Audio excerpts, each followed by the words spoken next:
Welcome to Romance Story Audio. In the midst of this fast-paced world, thank you for taking a moment to slow down and listen. We hope this brings you peace and comfort. Now, here is the story Romance Story Audio brings to you today. Please enjoy. For money, I didn't hesitate to crawl into the bed of the infamous CEO, Marcus Kane. I had one goal: save enough cash and disappear. And I did. I ran. But when Marcus finally caught up to me, I was wrapped in the arms of a male model, casually stroking his chiseled abs and admiring them aloud. "Wow, your abs are incredible! So firm, kind of addictive to touch." The words had barely left my mouth when someone yanked my collar from behind. Hard. A deep, cold voice rumbled above me. "Mine feel great too. Wanna try?" Touch? Hell no. Who would dare?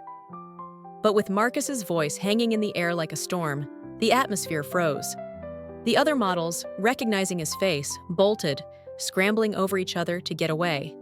And just like that, it was only the two of us in the corner of the room. "Still want a touch?" he whispered close to my ear. Before I could react, he grabbed my hand and pressed it against his shirt. I could feel the solid muscle underneath, and it even twitched slightly. I flinched, trying to pull my hand back, but he held it there, firm. "Not into it?" he asked, eyes cold. "I am," I muttered. But seriously, who in their right mind would want to be touching him in this situation? "Then don't pull away. Keep going." His words stunned me. How could he say something like that with a straight face? A year ago, when I first got into his bed, the only time he paid me any attention was when he was burning hot with desire. Once we were done, he'd just wire money into my account and walk away.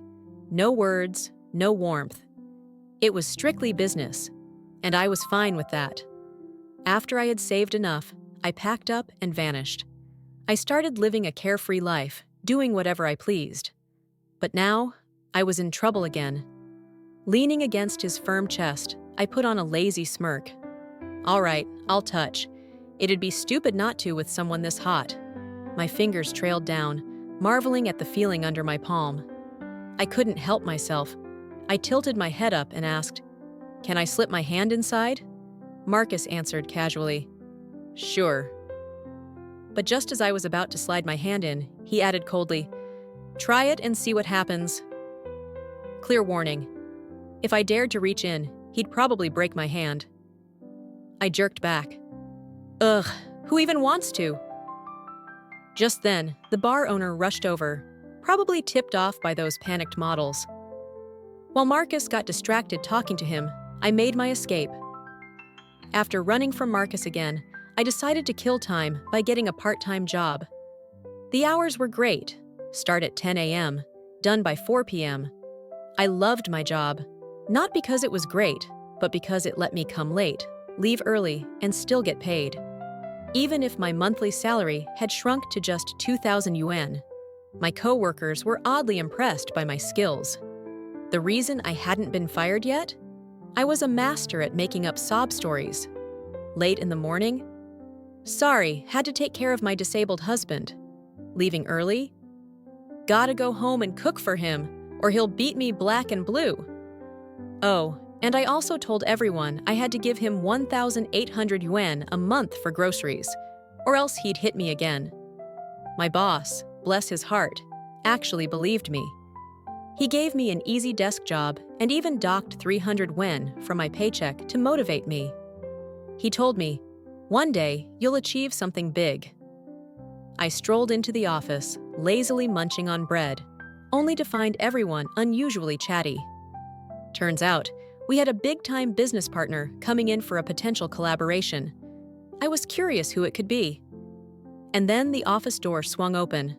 A group of people walked in, and my eyes immediately locked on the man at the center. Marcus Kane. Great. Just my luck. I must have stepped in dog crap on the way here. Marcus raised an eyebrow, his voice calm and cool. "Well, isn't this a coincidence?" "Yeah, right." Like anyone would believe this tiny company would just happen to be working with him. Even a ghost wouldn't buy that. My boss looked at me and started explaining my situation to Marcus. The more he talked, the darker Marcus's face became. By the end of the story, his expression looked like thunderclouds. Sensing the storm brewing, my boss started to panic. Marcus turned to me and slowly repeated every line. Disabled husband, regular beatings, monthly living expenses, 1,800 yen. Each word made me want to crawl into a hole, especially because the husband I made up for sympathy was named Mark the Mutt. Yeah, that mutt was Marcus himself. He smiled, but it wasn't a warm smile, not even close. Cold sweat started trickling down my back. My boss also sensed something was very wrong between me and Marcus. Crap, I thought. I'd barely started this job. Was I about to lose it already? Since I ran away from Marcus, I'd bounced through job after job. Couldn't keep one for long. This one? I'd only been here for 15 days. I silently wondered, does working for half a month qualify me for severance pay? Because hey, who doesn't like a little extra cash? But Marcus Kane, that petty devil, had nothing better to do than chase me down and ruin my peace. My boss gave me a sharp look, clearly signaling apologize. Now, excuse me? Apologize? For what? He looked like he was about to twitch from frustration. I didn't budge. Then Marcus glanced my way and said calmly, "She's already engaged." Before I could open my mouth, my boss jumped in. "Yes!" "That's right, she's married," he added in a pitiful tone. Poor girl, so young, married to a disabled man, and suffering domestic abuse. What a hard life she's had. I must have really nailed the performance during the interview. Add in the fact that I hadn't submitted any personal documents in 2 weeks, and my boss had swallowed the whole story without question. Now, my boss was looking at me with this sincere, pitiful expression. And honestly, I started to regret everything. Who was Marcus Kane, really? Marcus pointed straight at me and said, "I want to discuss this project with her, alone." And just like that, I found myself sitting across from him in the meeting room. He was wearing a sharp, tailored suit, and from the moment he walked in, I couldn't bring myself to look up. Not once.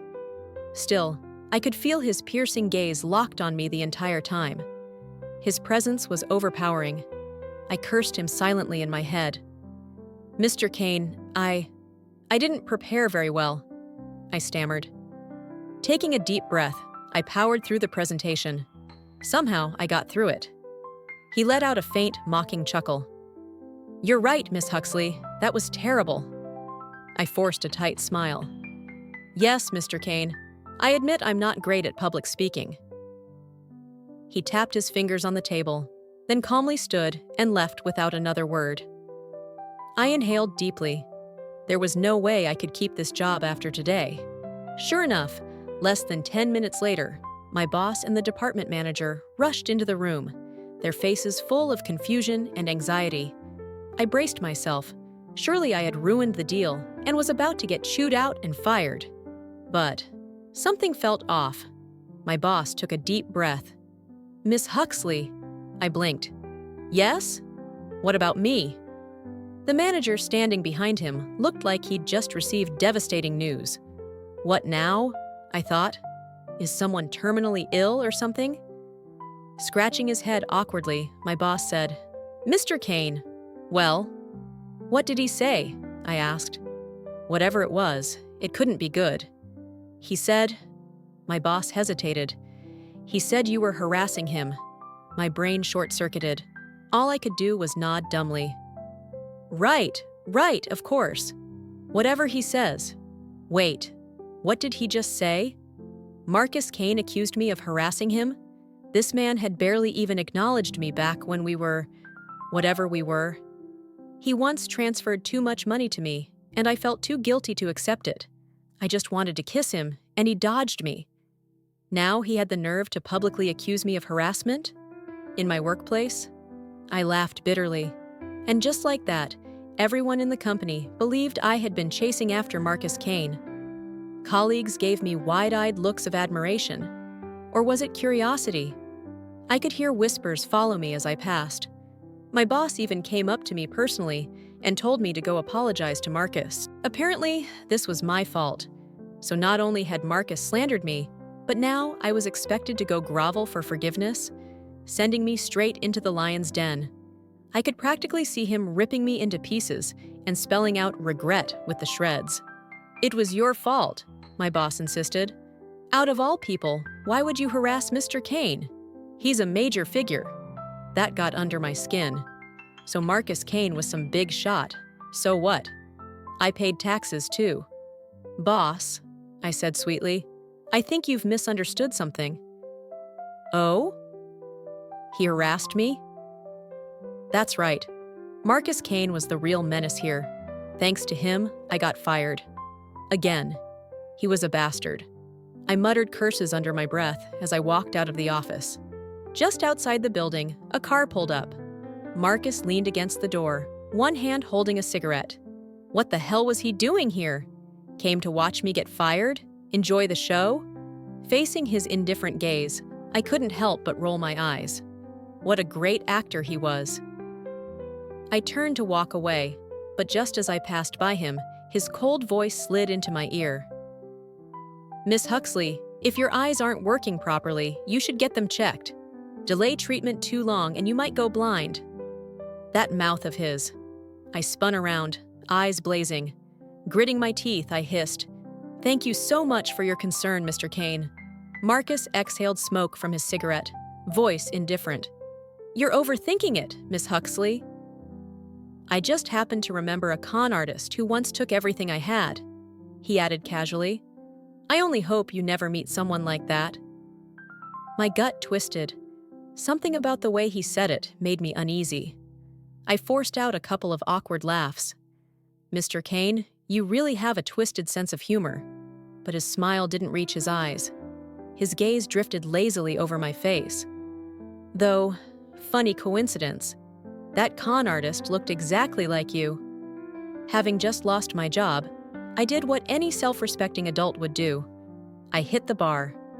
Drink in hand, I wandered around, scanning the room for a man who caught my eye. In life, there are 3 things you should never say no to: money, your own survival, and men. And tonight, the eye candy was decent. My mood was definitely improving. Unfortunately, I couldn't stop Marcus Kane's face from creeping into my thoughts. I scoffed and shook my head. If Marcus ever became a male model, the front doors of this bar would be kicked down by thirsty women. Just as I took a seat, I felt a chill on the back of my neck. I turned around and locked eyes with him, Marcus Kane. I smiled sweetly at him, just as a handsome young man approached me.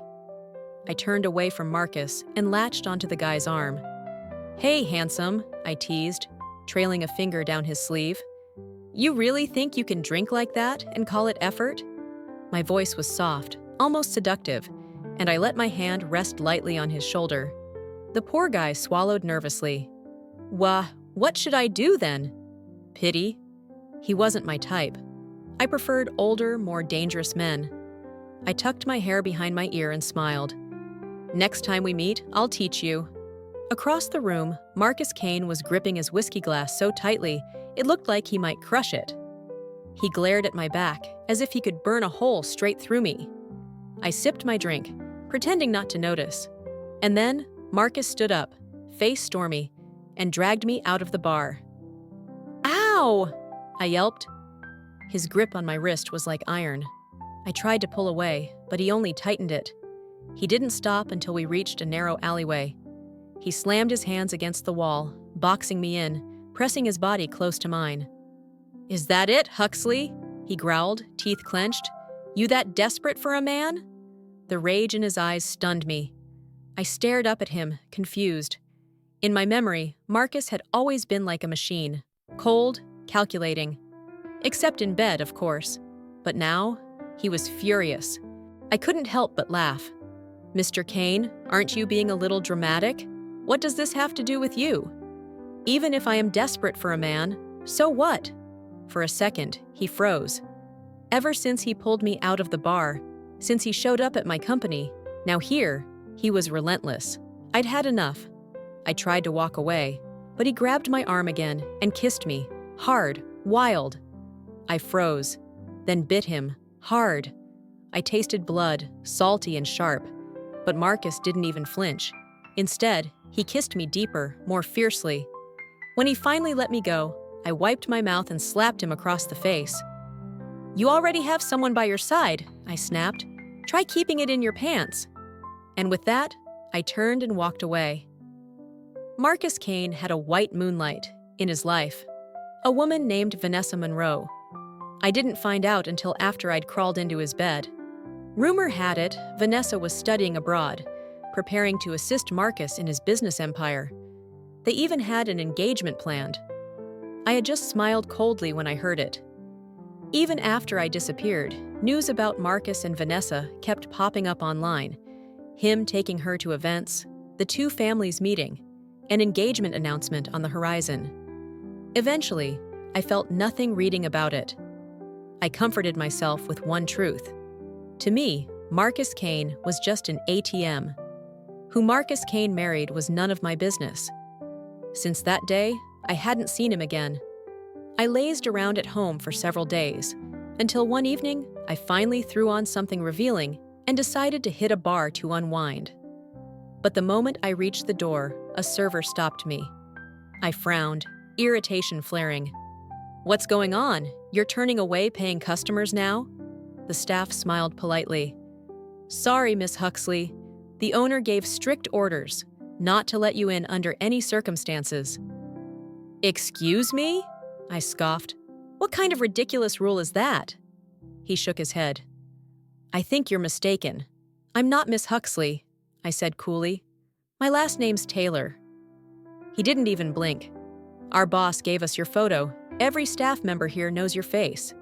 Sleep vanished from my eyes. I used to come here all the time. To suddenly be blacklisted, only one person came to mind. Marcus Kane. Fine.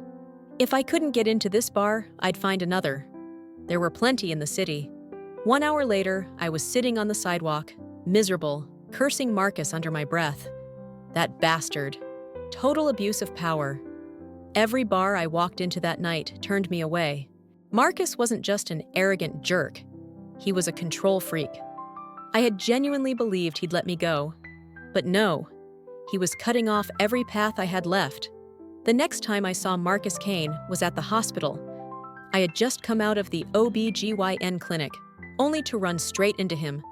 Since the bar fiasco, he hadn't shown his face once. Was this fate? Or a sick joke? Before I could slip away, he stepped forward, blocking my path. His voice was ice. "Pregnant?" I stared at him, utterly baffled. "What's your problem now?" "Seriously, Mr. Kane, why do you even care? It's none of your business." I folded my arms. If my period weren't a mess, I wouldn't even be here. He chuckled darkly, watching me with sharp eyes. "Oh, it absolutely is my business." His tone sent chills down my spine. "If you're pregnant with some guy's child, I'll make sure it never sees daylight." What the hell? Was Marcus insane? Who made him the king of domineering CEOs? "Psychopath," I muttered, too angry to hold back. He snatched the medical results from my hand before I could react, eyes scanning them quickly. His expression gradually softened. Just as I reached to grab them back, a soft voice echoed from behind. "Mark, I don't feel well. Could you help me?" I turned around, and my blood froze. Vanessa Monroe. I hadn't expected to see her so soon. She looked pale, one hand clutching her stomach, the other bracing herself against the doorframe. My mind went blank with thoughts, until one horrifying possibility took center stage. Was Vanessa pregnant with Marcus's child? I had told myself over and over that Marcus and Vanessa would eventually get engaged, start a family, live their perfect little life. But no amount of mental prep could protect me from that sharp pain stabbing through my chest.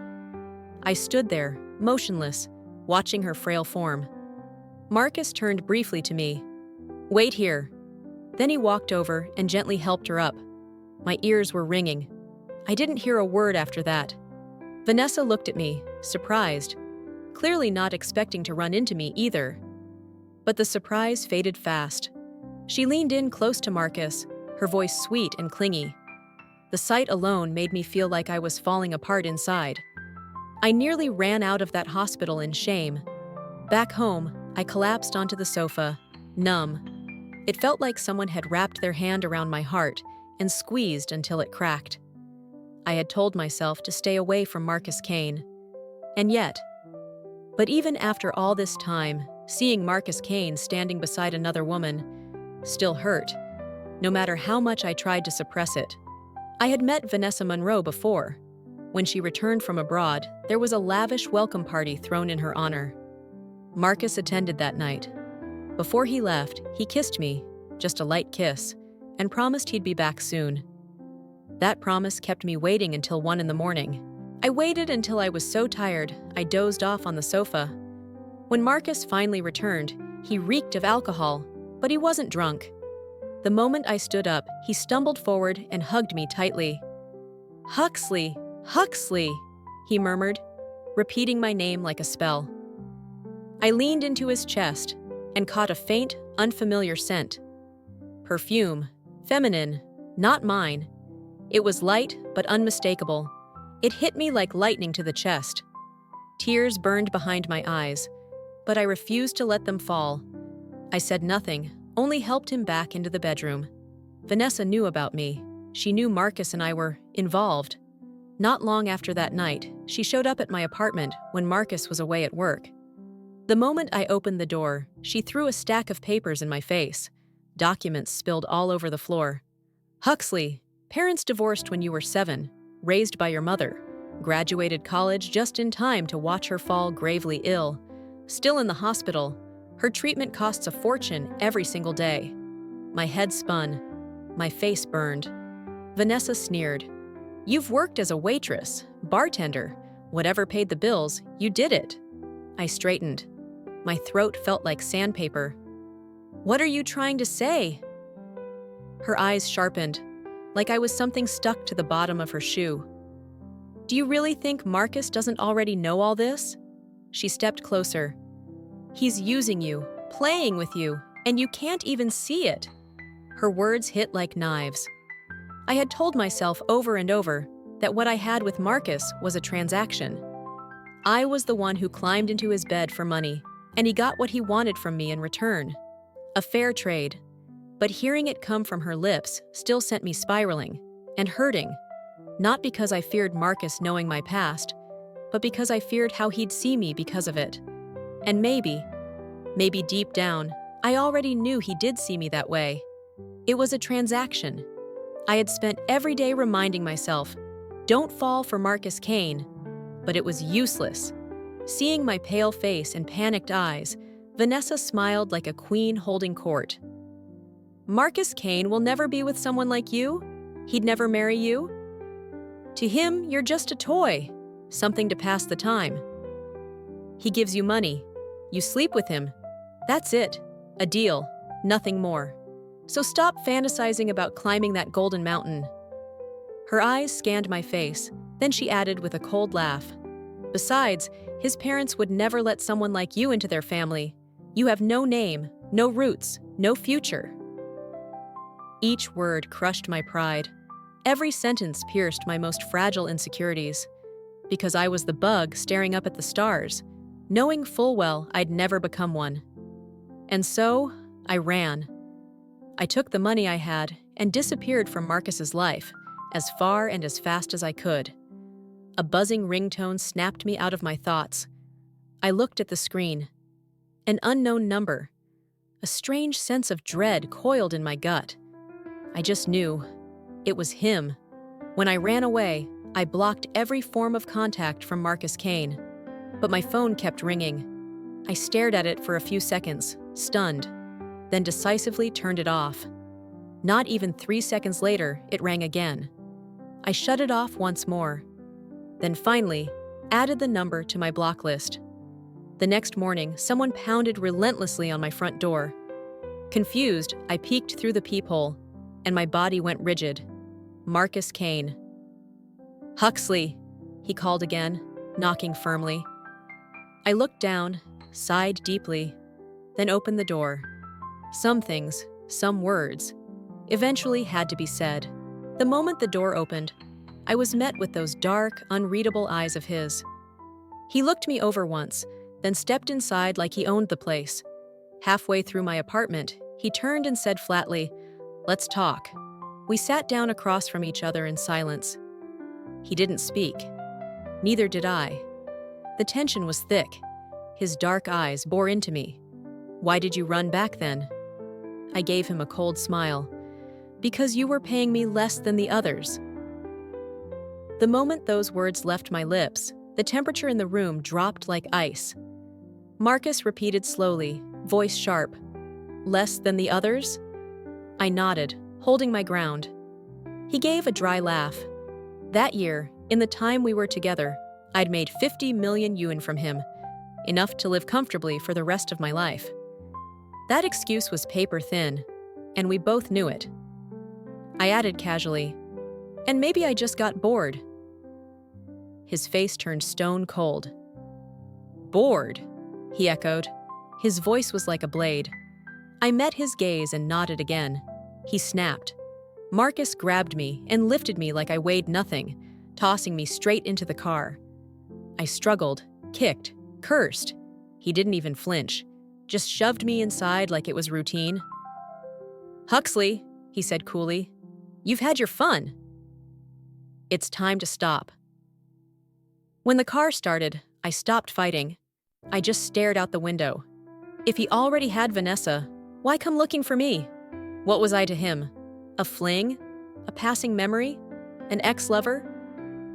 "Marcus, couldn't we just part ways peacefully?" I asked softly. Back then, I had run as far as I could, and yet, he still found me. He let out a low chuckle. "You really thought that was possible?" I didn't answer, because deep down, I knew it wasn't. We were never equals. The money he gave me, I took it all. I even laughed at how gullible he must have been. Every time he transferred money, I was glad. But somewhere along the line, I fell for him. Marcus Kane was supposed to be my patron. Nothing more. Loving him? That was insane. Everyone around us thought the same. They couldn't understand how someone like me had caught his attention. They said I was the only woman who'd ever stayed by his side that long. I just laughed inside. Me? Marcus Kane was heaven's golden child, perfect in every way. And around him were women more beautiful, more educated, more powerful than I could ever be. Did he not have other women? What about Vanessa? 2 hours later, the car pulled up to a sprawling villa. The moment we got out, I saw Vanessa Monroe waiting by the door. Her face lit up when she saw Marcus, until she noticed me beside him. Her expression immediately changed. "Marcus, Vanessa began. He didn't respond to her question. Instead, his voice turned cold. "What are you doing here?" She froze for a second, clearly caught off guard. Then she forced a smile. Holding out a lunchbox, she said, "I was learning how to make soup from Auntie Zhang. I brought you some." Marcus didn't even slow down. He pulled me along past her.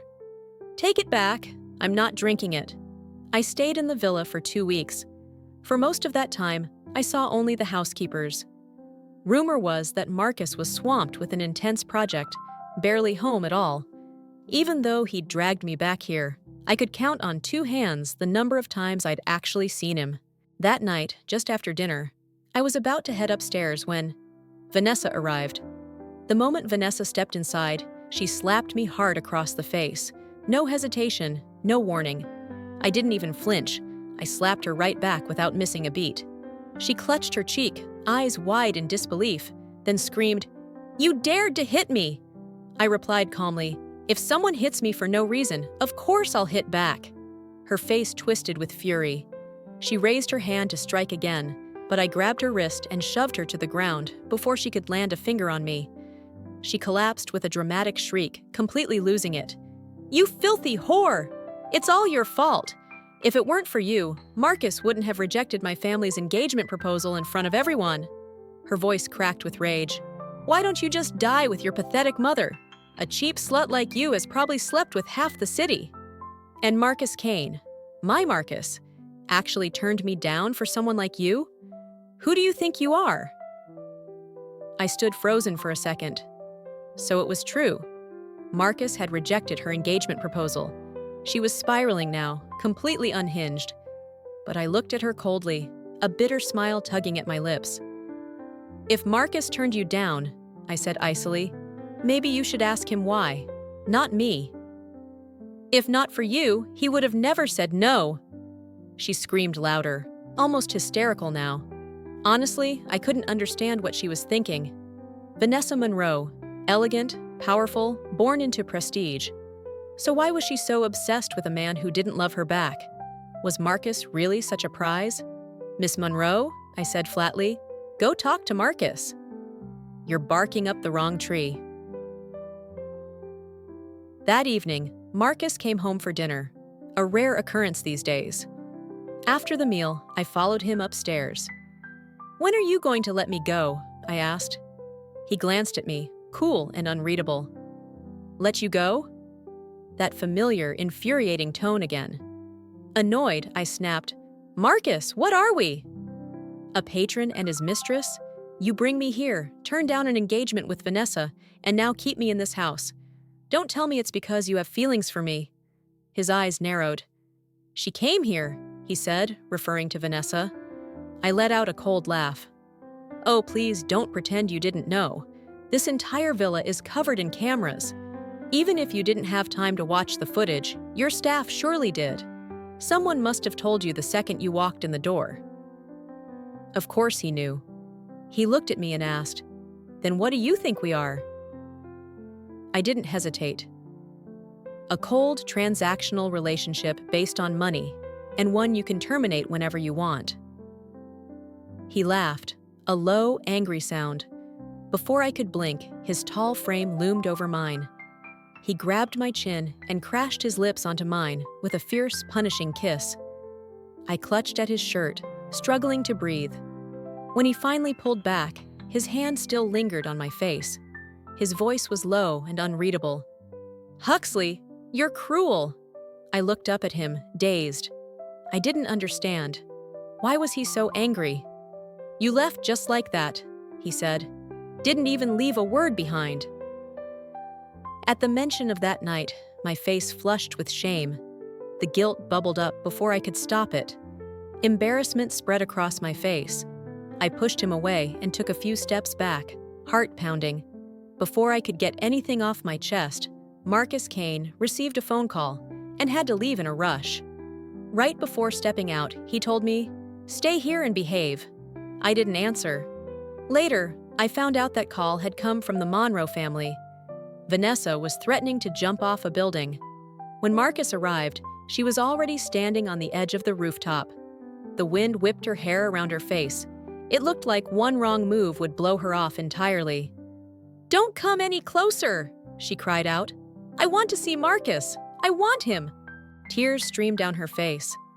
The rescue team nearby held their breath, ready to lunge forward at any moment. "Marcus," she sobbed. "I don't understand. I really don't. I studied abroad for you. I gave up the life my parents arranged for me, everything they planned, because of you. I even studied things I was terrible at, just so I could have something in common with you. Why won't you look at me, not even once?" The more she spoke, the more emotional she became. "Is it because of Huxley?" she shouted. "What does she have that I don't? Why her? Why do you keep chasing after her? What makes her worthy of you? What could she possibly have that I don't?" Mr. and Mrs. Monroe stood off to the side, hearts aching as they watched their daughter fall apart. Mrs. Monroe was crying so hard her voice trembled. "Please, Mr. Kane, please just give her a chance. Say something, anything, just until she comes down. We're begging you." Since arriving, Marcus hadn't said a single word. Vanessa turned to him with pleading eyes, her voice breaking. "Just one word from you. That's all I need."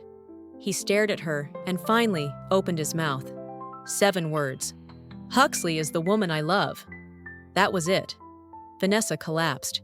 She threw herself forward, but luckily, the firefighters caught her legs just in time and pulled her back to safety.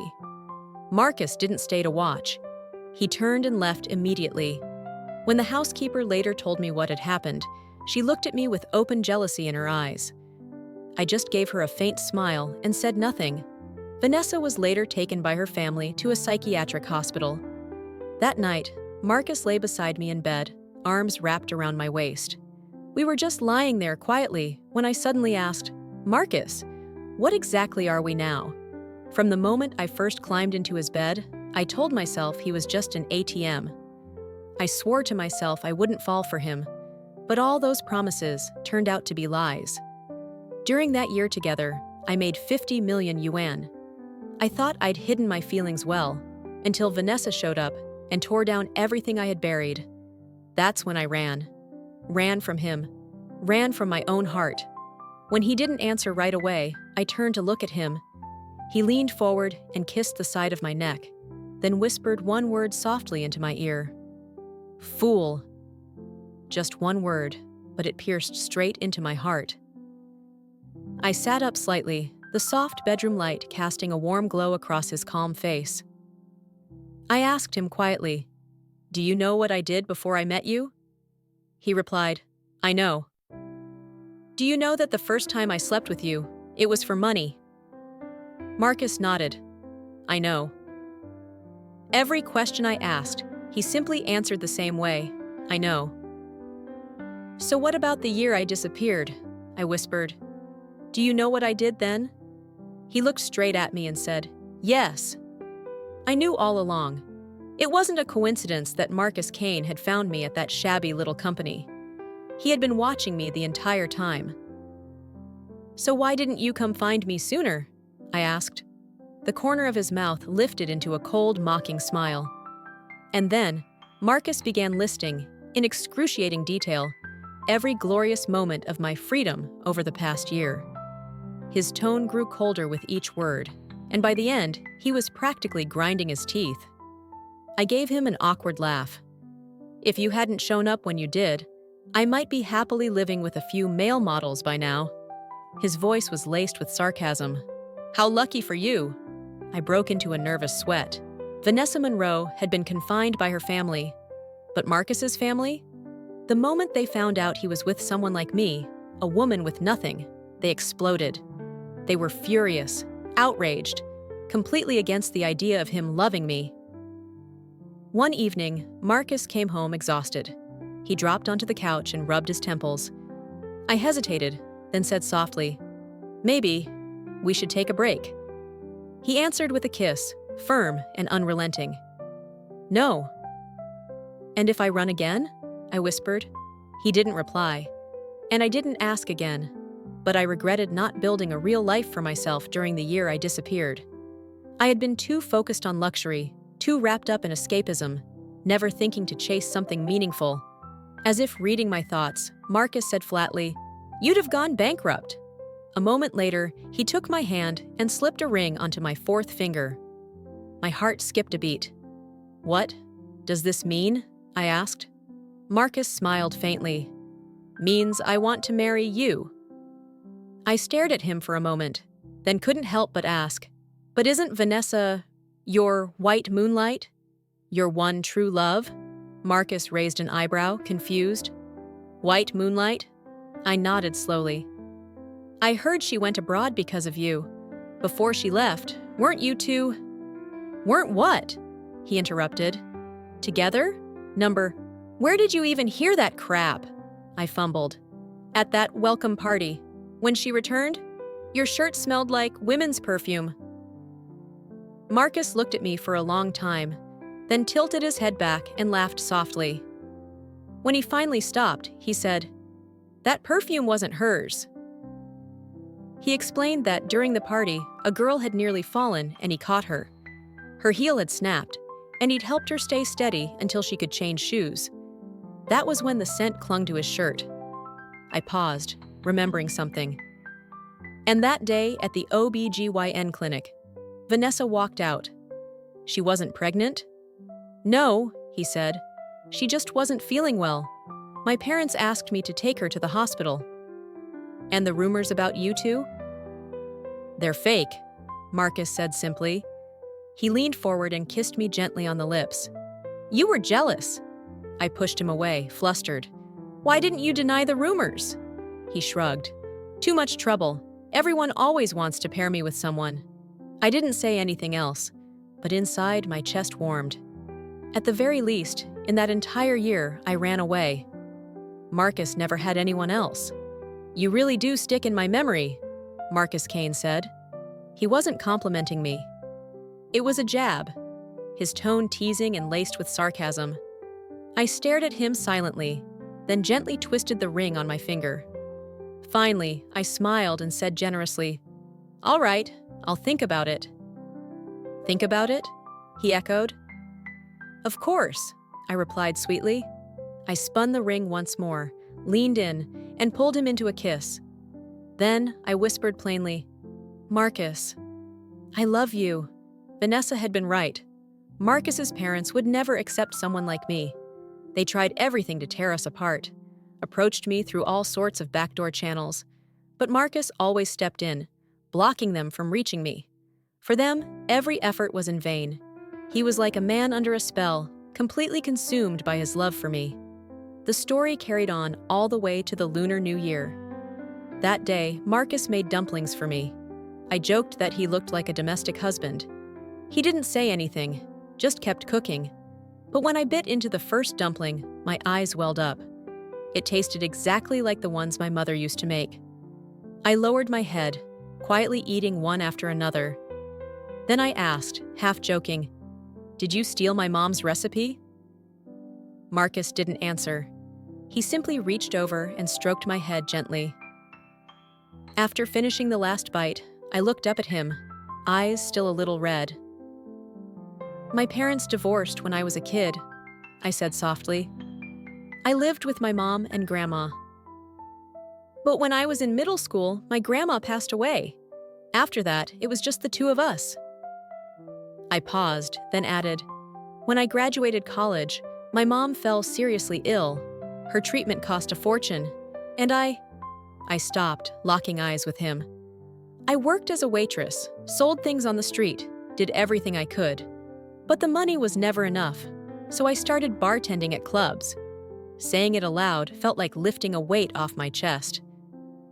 Marcus, I said, steadying my voice, that's why I've always felt insecure around you, and that's why I ran. Marcus's eyes darkened with pain. Outside, the wind rustled the trees, but inside, it felt like summer. Warm, peaceful. I laughed softly. How do you always know everything? Yeah, I whispered, raising my hand and cupping his face. Even now, do you still want to marry me? Marcus leaned forward, kissed my hand, and smiled. More than ever. Thank you for listening to Romance Story Audio. If you enjoyed today's story, don't forget to subscribe to catch the next episode. We'll be waiting with more love, more heartbreak, and more happy endings. See you soon.